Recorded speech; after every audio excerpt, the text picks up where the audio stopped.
في زمن كانت الأرض تقسم بالسيوف وتكتب المعاهدات بدماء الفرسان، وكانت القدس أسيرة خلف أسوار الغزاة، ولد طفل في عام 1137 ميلادياً في مدينة تكريت على ضفاف دجلة الهادئ، وكأن النهر يومها كان يهمس باسمه: يوسف بن أيوب. لم يكن ميلاده عادياً، ففي الليلة نفسها تقريباً اضطر والده نجم الدين أيوب إلى مغادرة تكريت بعد حادثة سياسية معقدة. خرج الأب من المدينة وهو يحمل طفله بين يديه، وكأن القدر يقول: هذا الطفل لن يعرف الاستقرار، لأن مهمته أكبر من مدينة. طفولة بين السيوف والكتب. انتقلت الأسرة إلى الموصل ثم إلى دمشق، وفي دمشق تشكل وعي الطفل.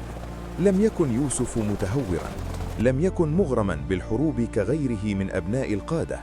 كان يميل إلى حلقات العلم، يحفظ القرآن، يدرس الفقه الشافعي، يتعلم الحديث، ويستمع إلى قصص الصحابة والفتوحات. لكن العالم حوله لم يكن عالما مسالما. كانت الشام ممزقة بين إمارات، والصليبيون يحتلون الساحل ومدنا عظيمة، والقدس كانت تحت راية الصليب منذ عام 1099 ميلادياً. كبر يوسف وهو يرى الألم في عيون الناس كلما ذكرت القدس. مدرسة الجهاد تحت راية نور الدين. في دمشق كان يحكم القائد الزاهد العادل نور الدين زنكي، رجل جعل من الجهاد مشروع حياة. بنى المدارس ونشر العدل ووحد الصفوف استعدادا ليوم التحرير.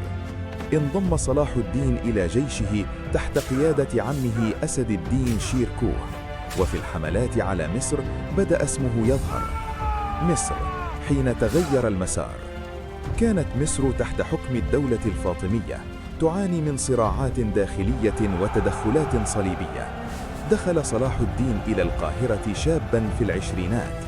لم يكن هو القائد الأعلى، بل مجرد ضابط شاب. لكن بعد وفاة عمه شيركوه حدث ما لم يتوقعه أحد. تولى يوسف بن أيوب الوزارة، شاب سني يحكم دولة شيعية فاطمية.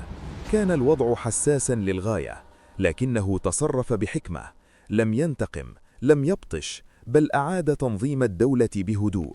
ثم في عام 1171 ميلادياً أنهى الخلافة الفاطمية وأعاد الخطبة للخليفة العباسي، منهياً قرنين من الحكم الفاطمي دون مجازر جماعية. وهنا بدأ يتحول من قائد عسكري إلى رجل دولة.